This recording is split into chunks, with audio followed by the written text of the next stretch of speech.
윤석열 대통령은 29일 용산 대통령실 청사에서 카멀라 해리스 미국 부통령을 접견했습니다. 윤 대통령과 미국 부통령은 한미관계 강화 방안을 비롯하여 북한 문제, 경제 안보, 주요 지역 및 국제 현안 등 상호 관심사에 관해 다양한 의견을 교환했습니다. 윤 대통령은 해리스 부통령의 취임 이후 처음으로 방한한 데 대해 환영의 뜻을 표했으며 지난 5월 바이든 대통령 공식 방한 이후 약 4개월 만에 해리스 부통령이 방한한 것은 강력한 한미 동맹에 대한 양국의 굳건한 의지를 반영한 것이라고 평가했습니다. 윤 대통령은 지난주 런던과 뉴욕을 포함하여 바이든 대통령과 여러 차례 만나 한미 동맹의 발전 방향에 대해 긴밀히 협의했고 해리스 부통령의 방한이 한미 동맹의 발전을 위한 또 다른 전기가 될 것이라는 기대를 표명했습니다.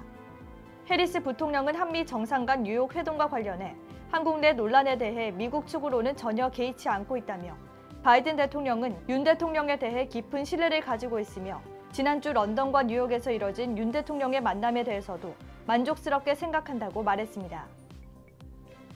또 해리스 부통령은 영내 평화 안전을 위한 핵심 축으로서 한미 동맹이 더욱 발전해 나가도록 자신도 적극 노력하겠다고 화답했습니다. 윤 대통령과 해리스 부통령은 최근 북한의 탄도미사일 발사와 핵무력 정책 법제화에 대해 심각한 우려를 표했으며 해리스 부통령은 한국에 대한 미국의 철통 같은 방위 공약을 재확인했습니다. 아울러 양측은 확장 억제를 비롯해 한미 연합 방위 태세를 강화하기 위해 양국이 긴밀히 협의하고 있다는 데 평가하고 7차 핵실험과 같은 북한의 심각한 도발 시에는 한미가 공동으로 마련한 대응 조치를 긴밀한 공조하에 즉각 이행해 나가기로 했습니다. 윤 대통령은 미국의 인플레 감축법과 관련해 우리 측 우려를 전달하며 양국이 한미 FTA 정신을 바탕으로 상호 만족할 만한 합의를 도출하기 위해 긴밀히 협력해 나가기를 기대한다고 말했습니다. 또 해리스 부통령은 필요시 금융 안정을 위한 유동성 공급 장치를 실행하기 위해 긴밀히 협의하기로 한 양국 정상 차원의 합의 사항도 재확인했습니다.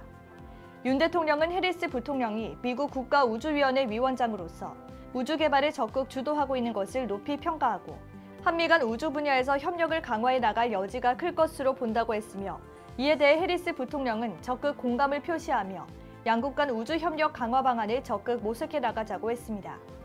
한편 양측은 내년도 한미동맹 70주년 계기 윤 대통령의 미국 방문 계획에 대한 세부 내용을 외교 채널을 통해 협의해 나가기로 했습니다.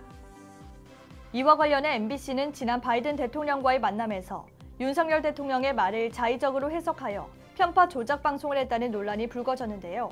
이 사건은 내부 갈등으로 인해 한미 동맹까지 훼손할 뻔했던 아주 위험천만한 일이었습니다. 하지만 해리스 부통령은 MBC 자막 조작 보도 논란에 개의치 않고 한미 동맹의 굳건함과 신뢰를 다졌습니다. 또한 한미 동맹은 지난 순방 외교 성과를 통해 경제 기술 동맹으로 확장 전진하고 있다며 더 이상 본질을 벗어난 논란이 무의미하다고 설명했습니다. 국민의힘은 윤석열 대통령이 미국 부통령과 어느 때보다 굳건한 한미 동맹과 정상간 협의를 재확인하는 자리였다고 호평했습니다. 지금까지 아나운서 은결이었습니다.